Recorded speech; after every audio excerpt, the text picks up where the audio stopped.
Hey everyone, it's Ben here from Core Walk Run, and today I'm going to walk you through how to connect Attio to your favorite accounting system.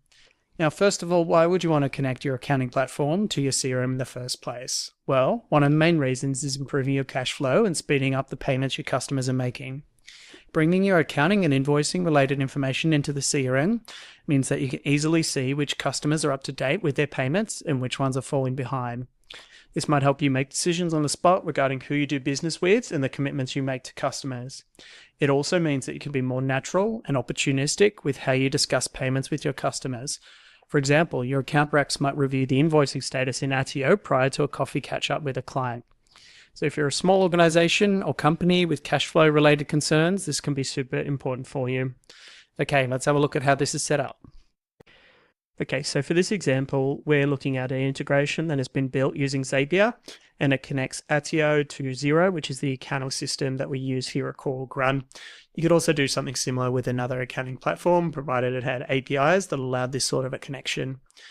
So in this case, the Zapier workflow works as follows. So the first step is it checks for any newly created sales invoices or updates to those invoices. And then there is a filter that we've put in place. So this filter checks for whether or not it is a valid invoice that sits on the P&L. So it's looking for invoices with the status authorized, awaiting payment, paid, voided, or deleted. We don't want anything that's in a draft status because it's not relevant. It's not information that we want to pull into the CRM. The final step is creating or updating a record in Attio. So the way that this works is it is writing the information to an object called invoice, and it's using a matching attribute, which is the Xero invoice number. So the way that this works is if an invoice already exists in Attio with that particular invoice number, it will update the record rather than creating a duplicate. But if that invoice doesn't exist already, what it will do is it will create a new record in the system. And then the rest of the integration is mapping out the various fields from the Xero invoice through to the Attio system. Okay, so here we've got an example invoice that I've set up in advance here in Xero. So in this case, Xero will let you specify the contact associated with this invoice, and there are some smarts that we've built on the Attio side via a workflow, which will match this invoice through to the correct company using the email address of the contact as the unique identifier. Beyond this, Xero, of course, will let you set details like the invoice issue date, the due date for the invoice, as well as an invoice number, which is automatically generated by the system. You can also specify the currency for the invoice, taxation-related details, and invoice line items. So in this case, what would be is a fairly simplistic example, a single line item for a monthly support fee, which is due for January. So once we're happy with that, the normal process in Xero would be to approve this invoice. So I'm going to select that option here, which will start off the syncing process, and we should hopefully send that invoice through to Attio in just a moment.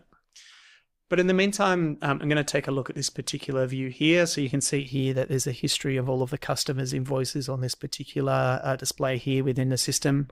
So we're getting all of those details that I mentioned before around currency codes, due dates, invoice amounts, the amount that is due, the amount that is paid, as well as when that particular payment was made.